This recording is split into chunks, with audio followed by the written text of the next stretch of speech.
Hello, everyone. I am super excited and super joyed to have you here with me today. I think it's a really great privilege that I get to serve you in this capacity. And this is the point where I say a very big welcome to Come Alive Again, a 4 module apathy recovery guide that I'm sure is going to be very transformative. Believe me, a lot of things have happened behind the scenes that almost made me think maybe it's a wrong time to create this course. But those things, instead of discouraging me, further affirmed to me that this is a big thing, this is a necessity.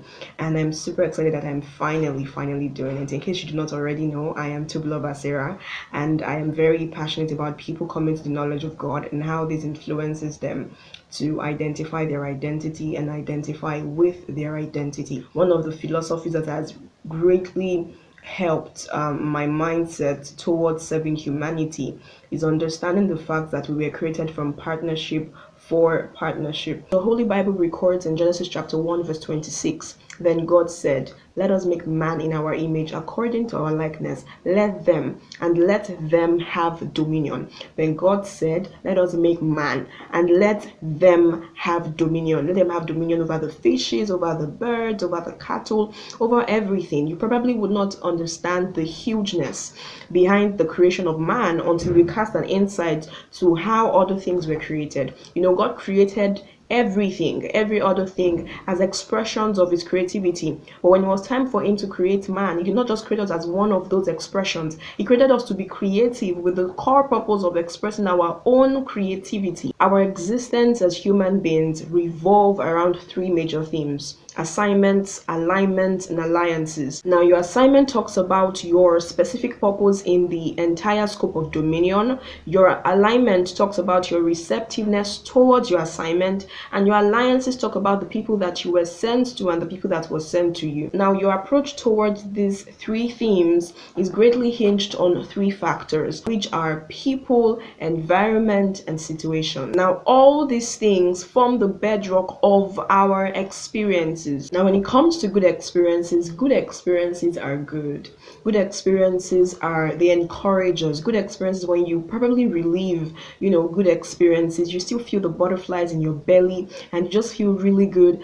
But the truth is, unpleasant experiences are inevitable. If unpleasant experiences are inevitable, it is very, very important for us to have a right perspective towards these unpleasant experiences so that we can make the best of them. We're talking about apathy. Apathy is not a sweet experience. But before we get right into, talking about apathy, the signs of apathy and everything like that, it is very, very important for us to understand the right perspective towards experiences. See, in this world, you would never get to that point in life where things will be so good, so sweet that you would automatically be expelled from the school of unpleasant experiences. And this is not me overemphasizing unpleasant experiences to you. What I'm trying to say is that until we stop treating unpleasant experiences as a disadvantage, we're going to live a very small life. Until we stop seeing unpleasant experiences as agents of doom and we start to see them as agents of transformation, there is so much to us that we would never come into the revelation of. A lot of people are underutilizing their experiences. They keep tagging themselves as disadvantaged based on a couple of things that they have gone through. They tag themselves as victims, and they also normalize victimization to their being. Probably if my parents were wealthier, if I went to a private university, if I travel out, things would be better. And we keep coming up with these things. If my uncle had responded to my message, if I had somebody to support me through this and this. These are real life issues, and I am not undermining these issues, but I am saying that there is so much more to be seen only if you are ready to see. God is too intentional about you that God do not intentionally allow you or intentionally watch you go through something that is bad. Right? If you are in a particular, and this is something that I live by. The Bible says that God is light and in him is no darkness at all. So if I find myself in anything that I can say, okay, the source of this thing is not God, then that means that God is so gracious to me that he would definitely have hid something there for me. There would definitely be a gold that there is definitely gold in that experience. So I do not live my life as a victim. And the beautiful thing about having a right perspective to your experiences, especially your unpleasant experiences, is that when you have a right perspective towards your experiences, by the time you cast an insight, by the time you allow by the time you utilize these experiences, by the time you cast an insight, you would actually be grateful for those unpleasant experiences. I'm telling you, you would be very, very grateful that those things happened to you. But if you want to play the victim card, then there is a high chance that you would never be able to rightly utilize those experiences. I mean, my first experience with sexual abuse, I was about 5 years old. And sometimes when I think about it now, I am grateful for the journey. Not because sexual abuse in itself is a good thing. I mean, healing from that trauma was definitely not a walk in the park. It took a long time. So I'm not preaching rigidity towards your experiences, right? But I'm saying that when I look at it, when I look at the phases I had to go through while I was healing from that trauma and everything kept developing a well-formed maturity in me and kept helping me see parts of me that I never knew existed. When I am facing something, I know that it is time for that experience to know, that unpleasant experience to know that there are some people you don't mess up with. There are some people that you cannot crumble. There are some people that you cannot distort because of no. There are some people that you cannot. We are stronger than it. In fact, purpose would rather come out of you. I have this mindset that if I get into any experience, any situation that is unpleasant, right? That experience, that unpleasant experience, will get the memo. We'll have to get the memo that there are some people that you cannot crumble. And no, it didn't happen overnight. Right? I mean, we're going to be talking about apathy very soon, and I just think it is very, very important because as I start to share some things about apathy, you know, the causes of apathy and all of that, your mind will definitely start to go back to certain events and certain experiences. But I want you to have a different lens through which you're going to see those events, your unpleasant experiences, your unpleasant situations, the unpleasant events that has so much crumbled you or that has so much made you feel less of yourself and all of those things. You have to stop seeing them as a disadvantage. These experiences are agents of transformation. They are not agents of doom. Unpleasant experiences are markers of purpose. One of the ways to outsmart an unpleasant experience is by looking at the other side. Yes, the other side of it, that is actually where the gold is. If you believe that you have a bright future, if you believe that there is something spectacular about you, then you must learn to acknowledge the possibility of your tomorrow by making the best of today. True excellence is in how well you are able to utilize your present in sight of your future, right? So whatever is in that present has to be utilized, must be utilized. And this includes your experiences. What we do are channels through which we express who we are. So I like to say that experiences have a core purpose of positioning our hearts in pursuit of truth and deepening our sense of essence. In simple terms, experiences are revealers. So before I get into about 3 perspectives to this kind of experiences, I would share 3 major things with you. 3 major things I think you must know about your experiences, especially the unpleasant ones. 1, it's very important for you to know that your ability to be bound to the pain of your unpleasant experiences or your ability to make the best of these experiences is based on the perspective through which you see these experiences. What I mean by this is that the degree to which you're feeling certain pains is based on the perspective or the lenses through which you're seeing these pains. See, pain can either birth confusion or clarity. It is revelation that makes the difference. When we're talking about confusion, it's very important for you to know that if you are in a state of confusion, you would also confuse the reason for your confusion. And this is why a lot of people cannot exactly pinpoint what the exact problem of their life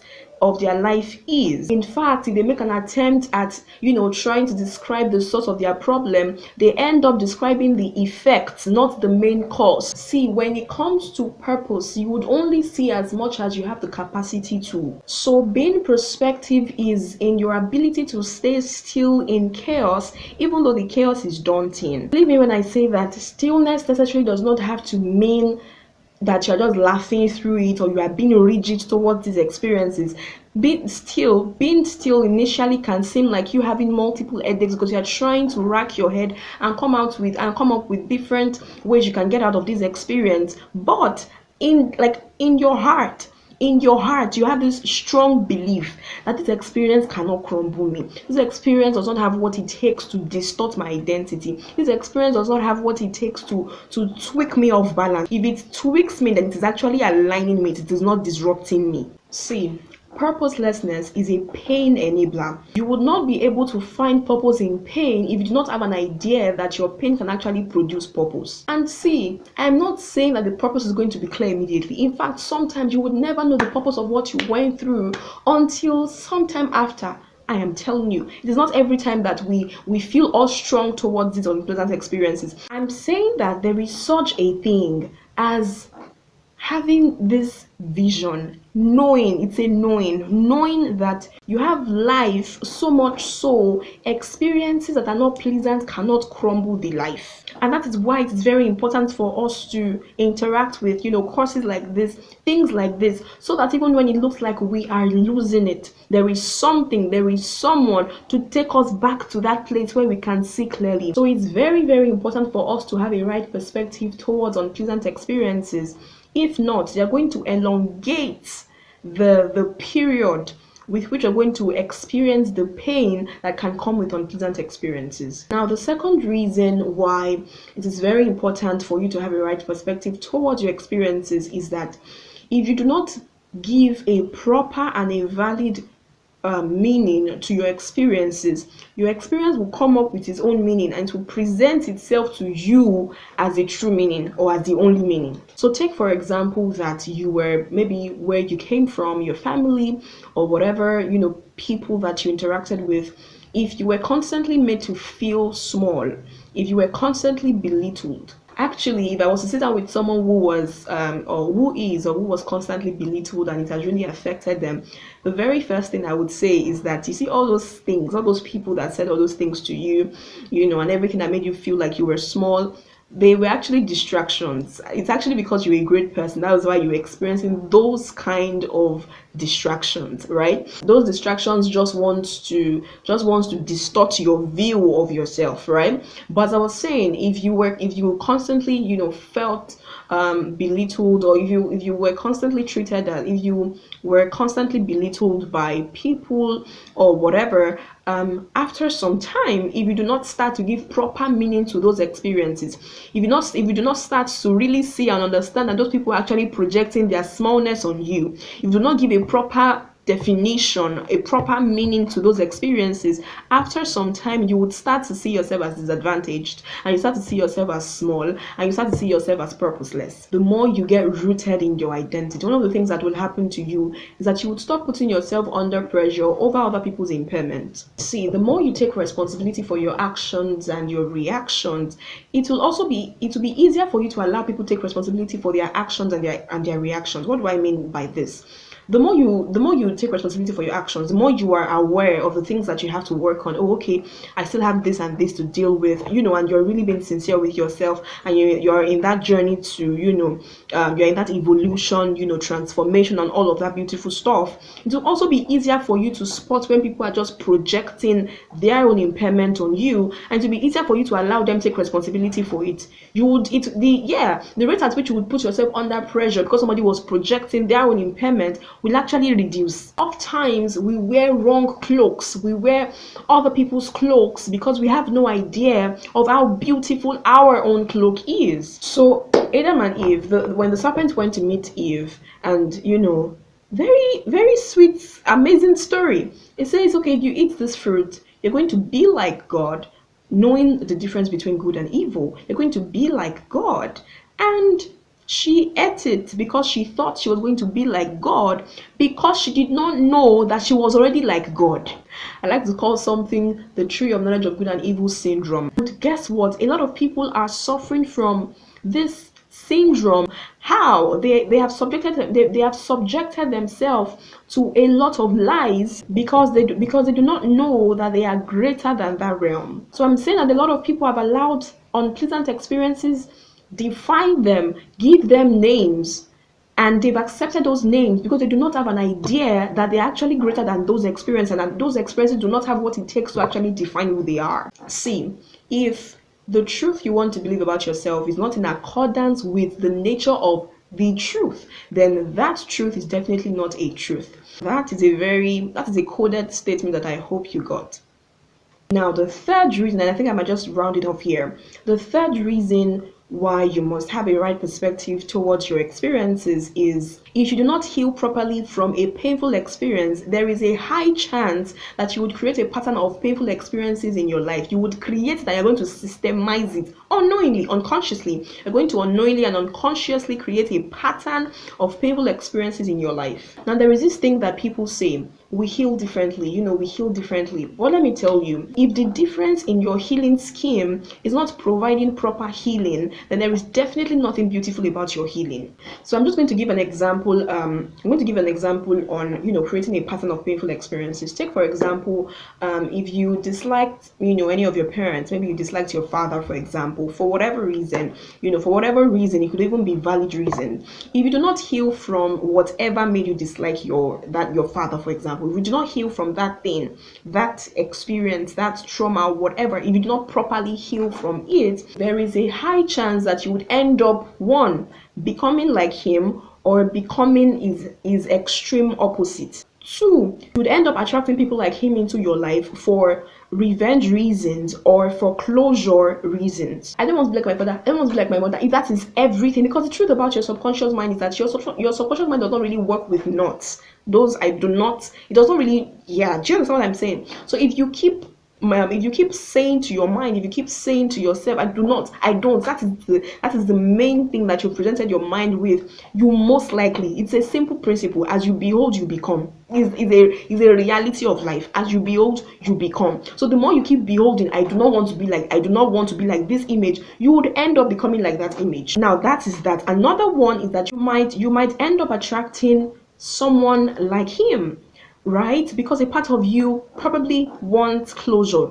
You probably cannot speak with him for whatever reason, but you just feel like, okay, your mind just keeps making those connections, and your mind wants to just have that closure. Now, if it is not closure, then it is revenge. You probably want to take out that anger on someone, on that kind of person, and then you keep attracting those kinds of people into your life. I was speaking with someone, a lady, I think about a week or two ago, and I'm giving this examples. I was speaking with a lady, right? I was telling her that we were having really beautiful conversations, and I was telling her that as a lady, take for example, you've been in multiple relationships, and it seems like you keep attracting the same kind of person, and you're always wondering, you're always talking, why am I even attracting the same kind of people? And if you are that kind of person, and you're not taking some time to look inward, and you are still spending some time blaming all those people, I'm not saying that those people are right, I'm not saying that those people are not, as bad as you might paint them to be, but if you continually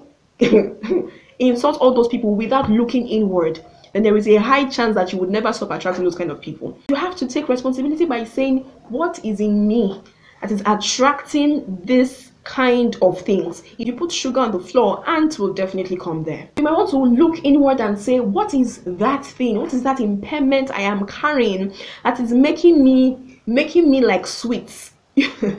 So there's this thing, I noticed that whenever I didn't even know, that was even before I knew anything about blood groups and all of that. I just noticed that whenever I was sitting down around people who were gisting or something, before mosquito bite all of you, mosquito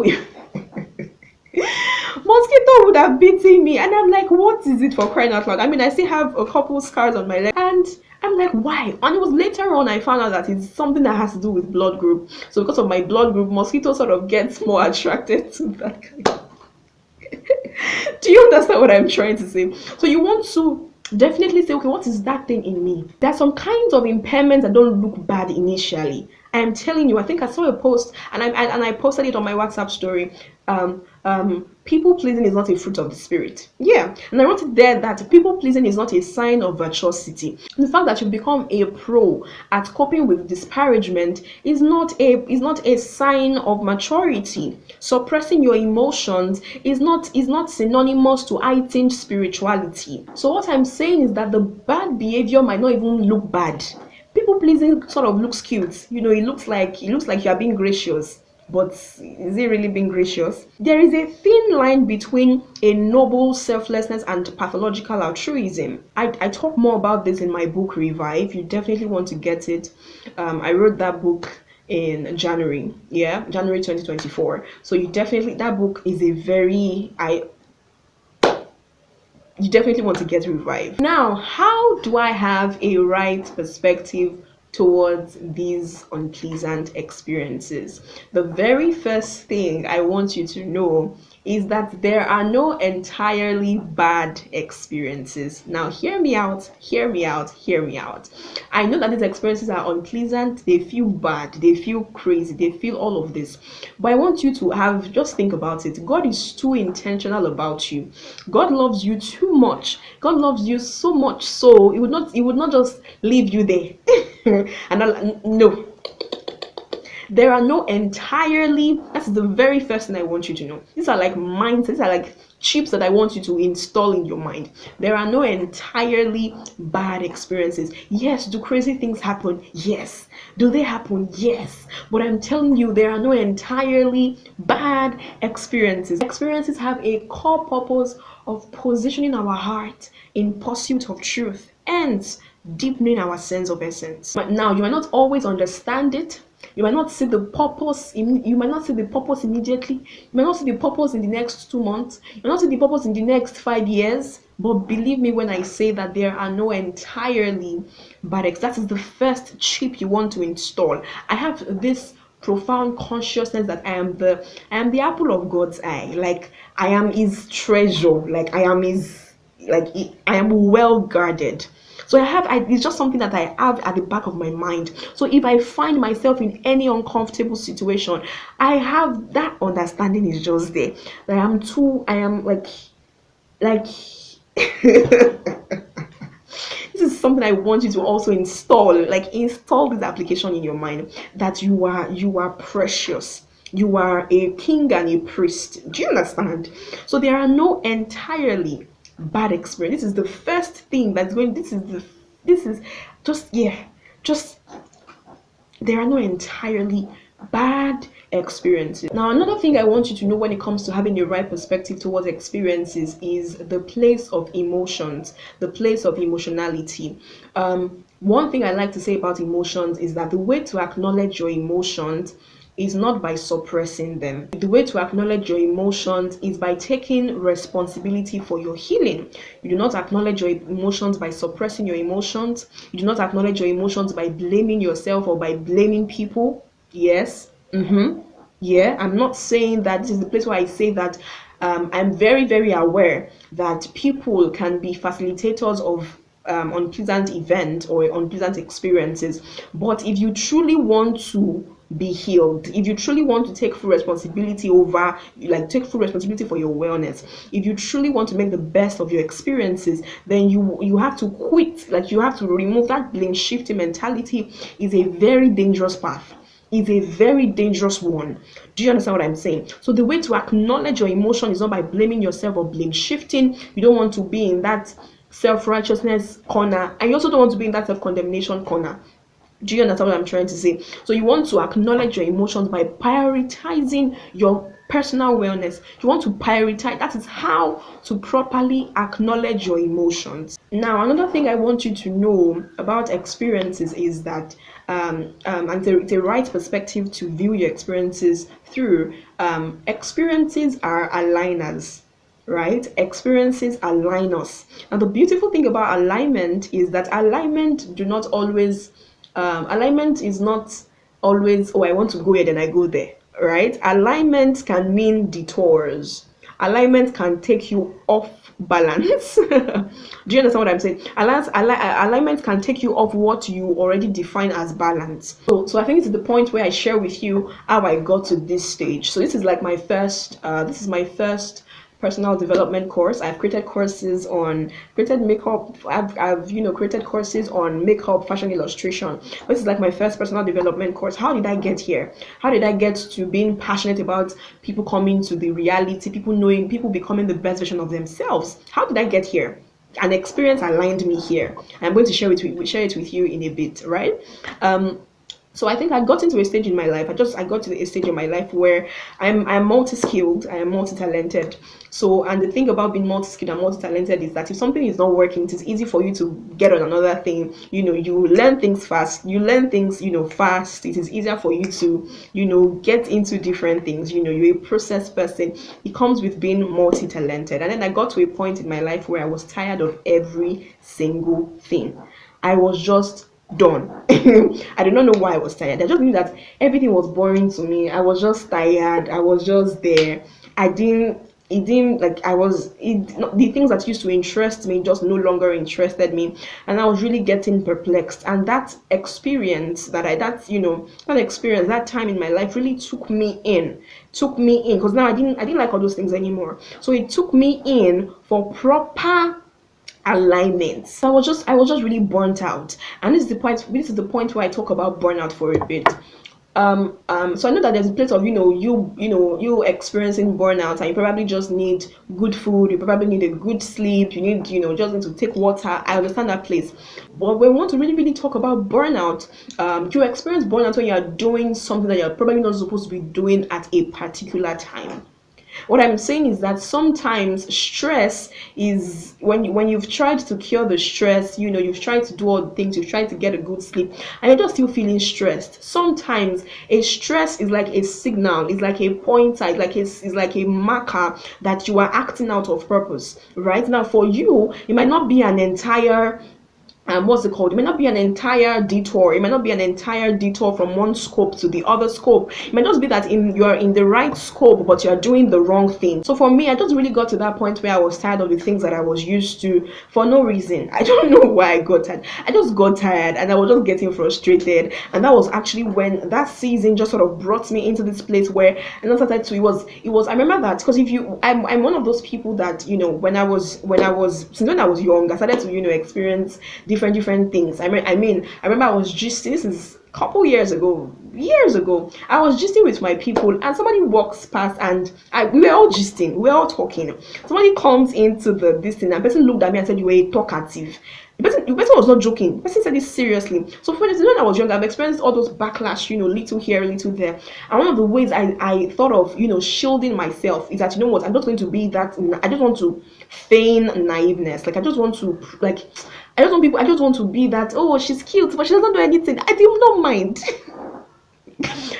I sincerely did not mind. I just wanted to be that girl that had a business going on well. She had multiple businesses. Anything not going to allow me to interact with people. Like, let my product interact with people. Do you understand? I didn't want to have any reason why anybody would say. I just experienced those backlashes when I moved from being very very friendly to being very very composed. I remember I had to go to a particular place for a while, and I told myself, well, you know what? I always thought I was a problem. So I'm like, you know what? When you're going to this place, you would always face down. And yeah, anytime I was going to this particular place, I would always face down. I was always looking at my floor. I would hold my bag. I just wanted to communicate that I was naive. Like I didn't have confidence. I had low self-esteem. I did it intentionally. About a week after of doing that, somebody just met me, and I was like, oh, hi. And I was like, oh, hi. And I greeted the person calmly. I think we talked for about a minute. And the person was like, why do people not say that you are proud? And I'm like, what? Do you understand? So even when I thought I was trying to be better, I did not want people to dislike, even when I thought that, I wanted to be this, I didn't want, there was still problem, and one of the things that I remember, one of the things that God told me was that what pride means is not identifying with your identity because you want to fit into the world's definition or the world's standard of humility. Now that took me out. It was more like God telling me that so you know that you have information to share, that you have things in you that can definitely be of help to people, but you are not sharing them. That is actually pride. And it was God helping me see that I only give grace to the humble, and what humility means is that you identify with who you are by original design. And I'm like, oh, okay. And what I found is that as I started to really identify with this part of me, I have been able to connect with people. I've met real people. I've been able to connect with people. We have heartfelt conversations that are in form of answered prayers to these people. I've just found that those times People, it was just a distraction. It was just a distraction. It was just something that was trying to distort my view of myself. Do you understand? So sometimes experiences align you. Experiences are aligners. They align you to who you are by original design. They deepen your sense of essence. Another thing I would say about, a right perspective toward to experiences is experiences unveil you. They open, like they unveil you, literally they reveal you. So for me, I've experiences, they've done a lot of things for me that I'm so grateful for. I'm going to just share with you two major things that it has done for me. Number one, experiences has shown me parts of myself that I never would have seen if I didn't go through what I went through. Like, I have displayed the kind of strength that I never knew existed in me, and that has greatly connected me to me. Like, it has connected me to my core. It has solidified the relationship I have with myself. Really good stuff. Now, the second thing that helped me to connect deeply with people on different levels. Yeah, apparently, when I was probably going through some of this, these complications and these experiences, one of the things that I did not also know was that I was building a very profound emotional and mental shrewdness. So much so that when you're sharing something with me, I can relate with you, not even on a surface level, but on a deep level.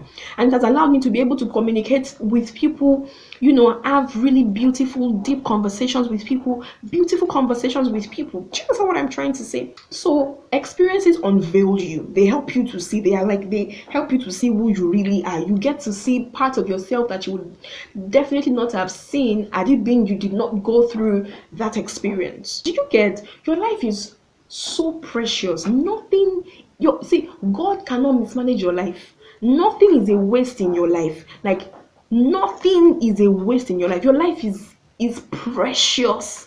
Do you know what I'm trying to say? I hope that with this few points of mine, I've been able to convince and not confuse you that your experiences are agents of transformation. Your experiences are not agents of doom.